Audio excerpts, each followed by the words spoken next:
Bienvenidos a la clase número 6 del curso de electricidad domiciliaria. En el video de hoy vamos a comenzar con el proyecto del cálculo para la instalación eléctrica de un domicilio desde cero. Necesito que tengas paciencia, este es un cálculo que nos va a llevar unos 3 o 4 videos, son cálculos extensos, pero los vamos a ir haciendo paso a paso. Te recomiendo que tengas a mano un planito en 2 dimensiones de cualquier casa, para que puedas ir haciendo paso a paso conmigo este cálculo. En la descripción te dejo algunos modelos de planos que lo podés descargar o podés buscar cualquier tipo de planos en la web. El objetivo del día de hoy es poder llegar a determinar la potencia total que va a consumir la casa, para así poder empezar a tener una noción de la sección del conductor que vamos a necesitar para la línea de alimentación principal. Así que ahora sí, sin más introducción, comenzamos. Para poder empezar a realizar el cálculo eléctrico y la distribución de los circuitos de una vivienda familiar, lo primero que necesitamos es el plano en 2 dimensiones de la casa. Acá les muestro el plano con el cual voy a trabajar yo a lo largo de todo este y los próximos videos que nos lleve el desarrollo del proyecto. Es una casa tipo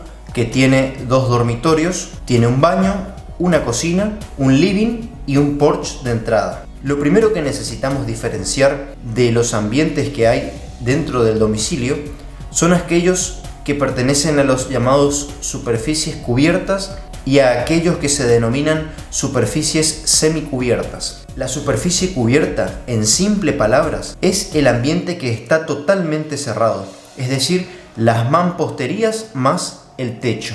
Y los que se denominan superficies semicubiertas responden a ambientes que están parcialmente cerrados. Podría ser, por ejemplo, el caso del porche, que si bien tendría 2 mamposterías que cerrarían el lugar, más un techo, ven que faltan 2 de las mamposterías para poder ser cerradas por completo. Entonces, lo que primero vamos a hacer es armar una tabla en donde vamos a ir detallando uno a uno todos los ambientes que tenemos según sean superficies cubiertas o superficies semicubiertas. En esta tabla, como te contaba, en donde detallo cada uno de los ambientes según sean superficies cubiertas o semicubiertas, lo que tenemos que hacer es colocar el ancho y el largo de cada uno de los ambientes que estén dentro de una superficie cubierta y aquellos que pertenezcan a una superficie semicubierta. Una vez que detallemos el ancho y el largo de cada uno de los ambientes que tenemos, vamos a calcular la superficie de cada uno de los ambientes. Para poder calcular dicha superficie, tenemos que hacer el producto entre el ancho y el largo de cada uno de los ambientes. En mi caso, la única superficie semicubierta que tiene el proyecto corresponde al porche de entrada. Vamos a calcular el 50% de esa superficie semicubierta, es decir, dividimos por 2 el valor que nos da y por último sumamos el total de la superficie cubierta más el 50% de las superficies semicubiertas. Eso me da como resultado un total de 34.2 metros cuadrados. Este valor de superficie final lo vamos a tener en cuenta y lo vamos a guardar para más adelante. Después tenemos que confeccionar otra tabla en donde volvemos a enlistar uno a uno todos los ambientes del domicilio. Y ahora vamos a detallar los posibles artefactos que puedan ser usados en estos distintos ambientes. Digamos que aquí tenemos que aplicar un poco de criterio e imaginación.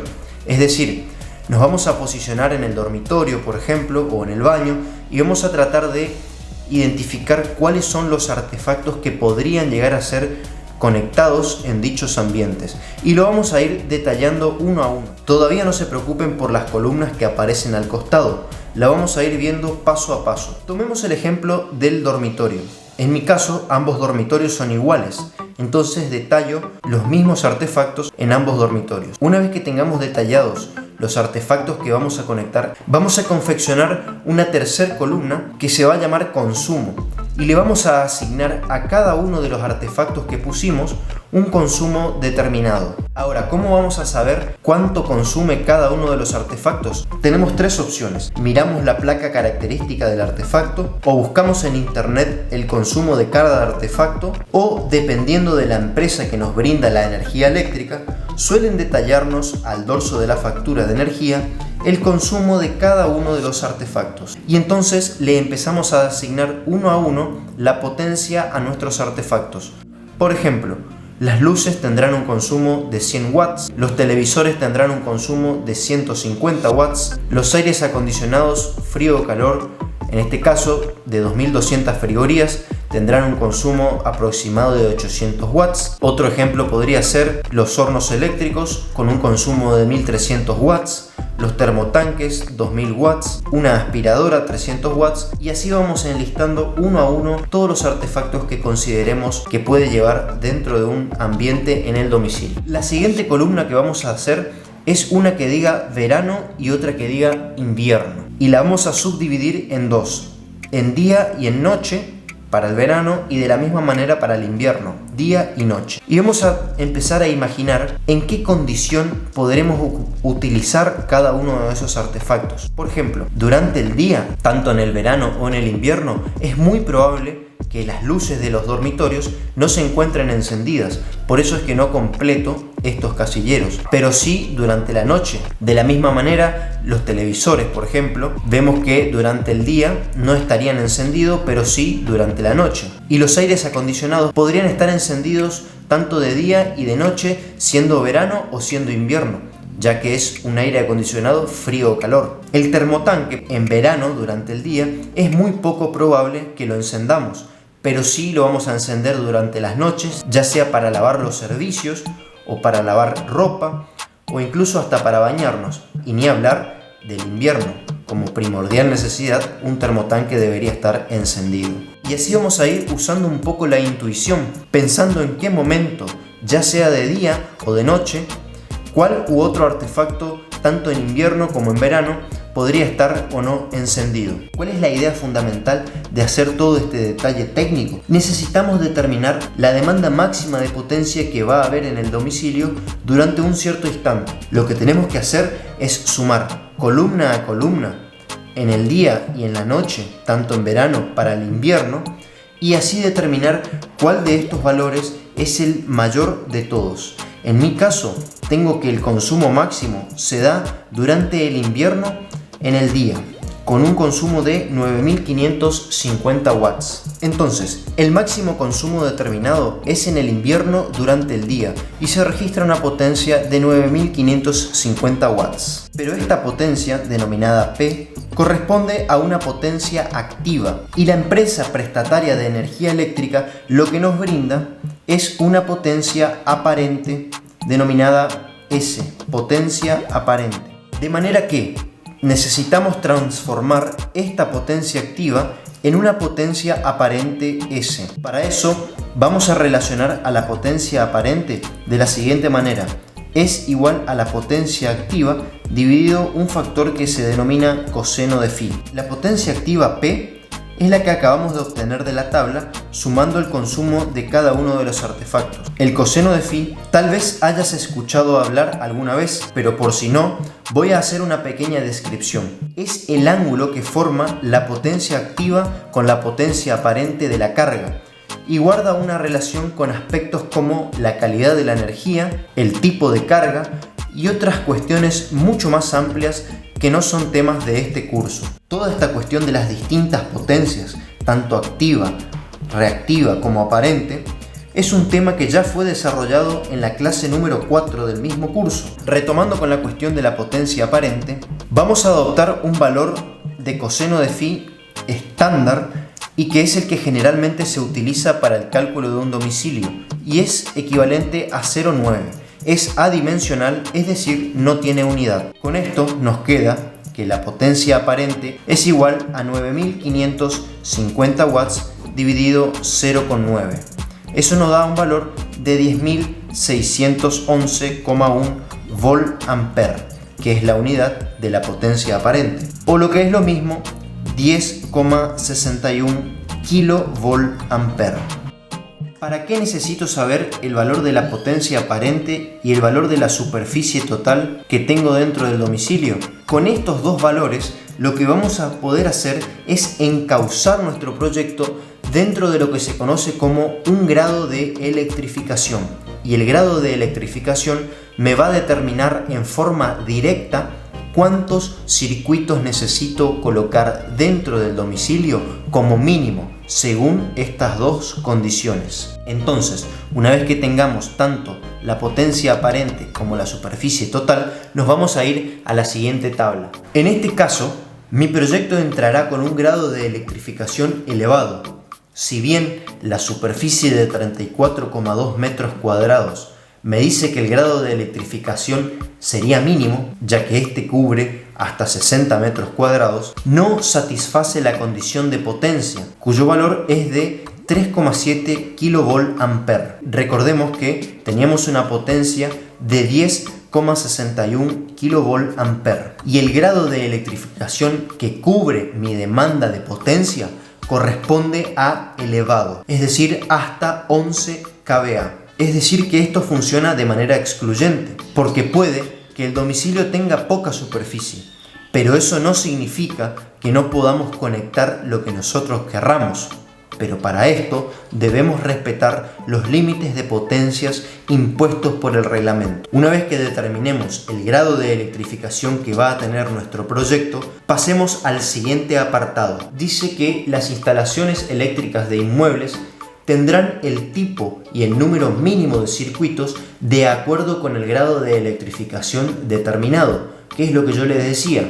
Tenemos que primero poder determinar el grado de electrificación para así poder saber qué cantidad de circuitos necesitamos como mínimo. Buscamos de los ítems A, B, C o D cuál es el que corresponde a nuestro grado de electrificación. Para mi caso, el grado de electrificación elevado se encuentra dentro del ítem C y que dice como mínimo 5 circuitos, 2 de iluminación para uso general, 2 de tomacorrientes para uso general y 1 de tomacorrientes para uso especial. Ahora bien, veamos cuántas bocas podemos instalar por cada uno de los circuitos, es decir, cuántas lámparas y cuántos tomacorrientes podemos instalar como máximo por cada circuito. Según este resumen para los tipos de circuitos, en donde detalla los de uso general, los de uso especial, dice que para los de iluminación de uso general, tomados como las siglas IUG,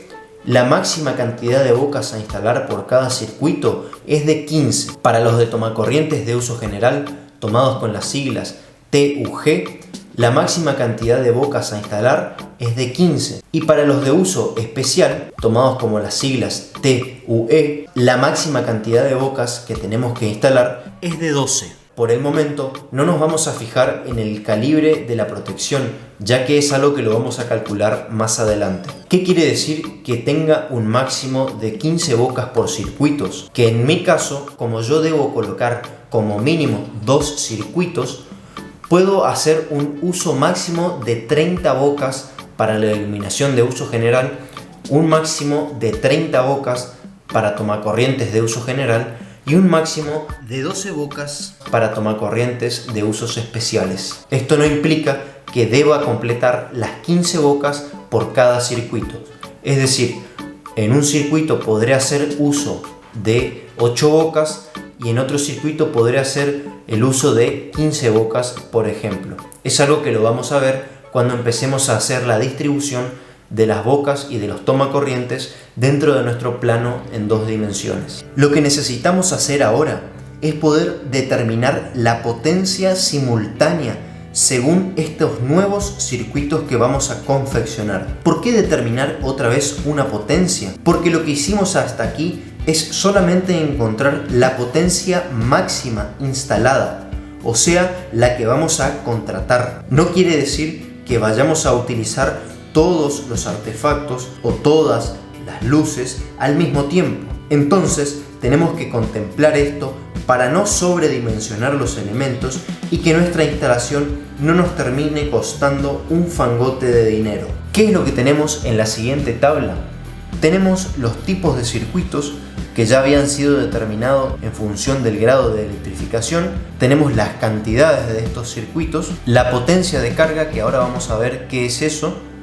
Tenemos un valor que se denomina coeficiente de carga, un subtotal, un coeficiente de simultaneidad y una potencia total expresada en watts. ¿Qué es la potencia de carga?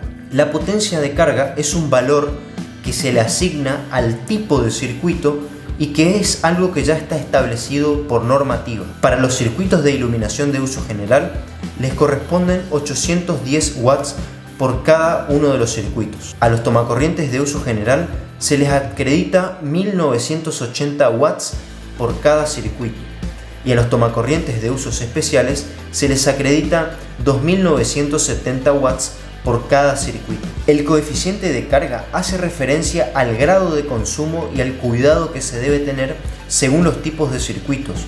Es por eso que para lo que es iluminación se utiliza solamente el 66% del valor y para los de tomacorrientes, tanto de uso general como de usos especiales, se les acredita un coeficiente igual a 1. El subtotal es el resultado de hacer el producto entre la cantidad de circuitos, la potencia de carga de dicho circuito y el coeficiente de carga.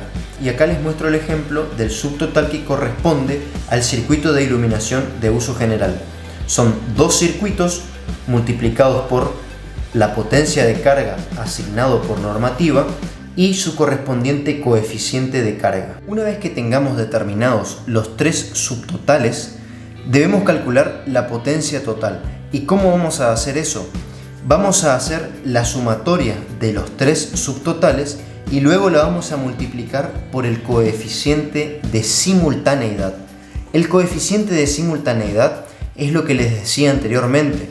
Afecta a toda la instalación y sirve para contemplar el hecho de que no siempre vamos a tener todos los artefactos conectados o todas las luces encendidas al mismo tiempo. El coeficiente de simultaneidad para un grado de electrificación elevado es de 0,8 y esto obviamente varía con el grado de electrificación, como muestra la siguiente tabla. Esta potencia que acabamos de obtener recién lo vamos a redondear a 6400 watts y es el que vamos a utilizar para poder hacer el cálculo de la línea de alimentación principal. Y hasta acá el video de hoy, no quiero hacerlo más extenso, prefiero que empieces a practicar esta parte. En el próximo video vamos a empezar a hacer la distribución de todas las bocas de iluminación y de toma corrientes a través de nuestro plano y vamos a empezar a calcular la sección de cada uno de estos circuitos y las protecciones que deben llevar. Nos vemos en el próximo video, hasta pronto.